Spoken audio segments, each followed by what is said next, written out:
Boku no Puni Puni Tachi, konnichiwa.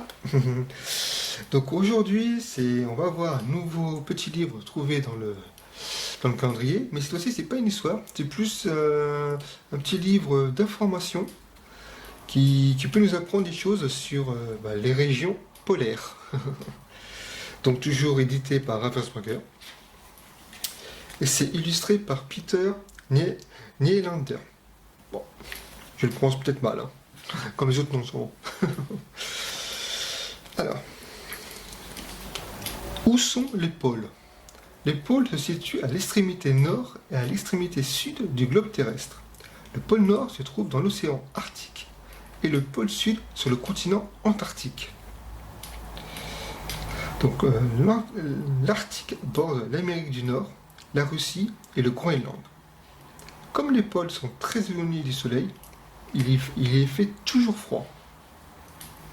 Le continent Antarctique s'étend à l'extrême sud de l'Afrique, de l'Amérique du Sud, de la Nouvelle-Zélande et de l'Australie. Comment se forment les icebergs? Les icebergs sont de gros blocs de glace qui se détachent des glaciers qui dérivent sur la mer.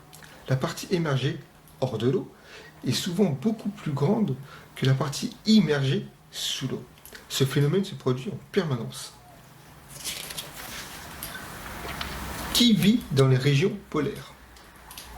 L'Antarctique est une région trop froide pour pouvoir y vivre. Mais en bordure de l'océan Arctique, des populations sont parvenues à s'adapter à la rigueur du climat. Les Inuits, par exemple, construisent des igloos de neige quand ils partent chasser. Les Dolgans se déplacent avec leurs troupeaux et vivent dans des maisons tirées par des rennes. Les Inuits embarquent sur des kayaks, des pirogues légères, pour chasser le phoque. Comment se distinguent les pôles? Les pôles se distinguent par les animaux qui y vivent. De plus, l'Arctique est uniquement composé de glace, c'est une mer gelée.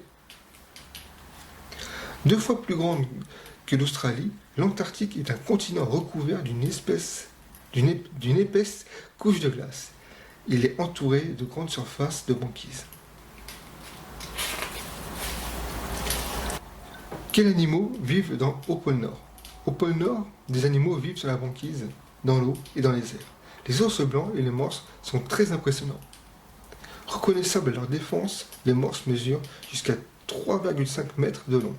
Ils sont beaucoup plus rapides dans l'eau que sur la banquise. L'ours blanc est le plus grand carnivore terrestre.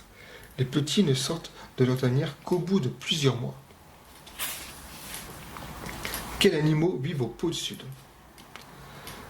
Donc, l'Antarctique abrite surtout des oiseaux, notamment les manchots, incapables de voler.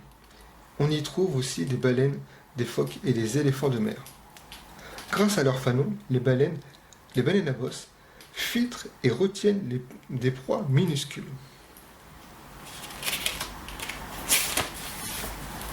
Qui a découvert les pôles?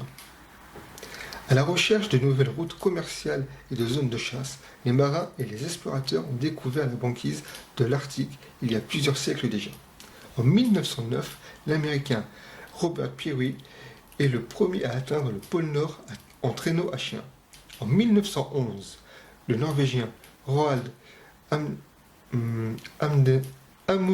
Amundsen arrive au pôle Sud avant l'Anglais Robert Scott. Que font les chercheurs? Les scientifiques de nombreux pays étudient les régions polaires. Ils observent la faune et la flore et analysent le climat et la banquise. Ils sont aussi capables d'escalader les glaciers. Dans les campements, les chercheurs vivent dans des igloos en plastique. Certaines bases polaires ont la taille de petites villes avec un hôpital, des restaurants et des maisons. Les bases polaires sont surélevées. Elles abritent des laboratoires, un dortoir et une cuisine. Voilà. Donc c'est un sautif. Voilà.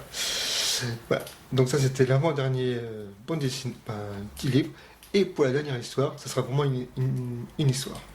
Donc je vous dis à bientôt pour la dernière histoire.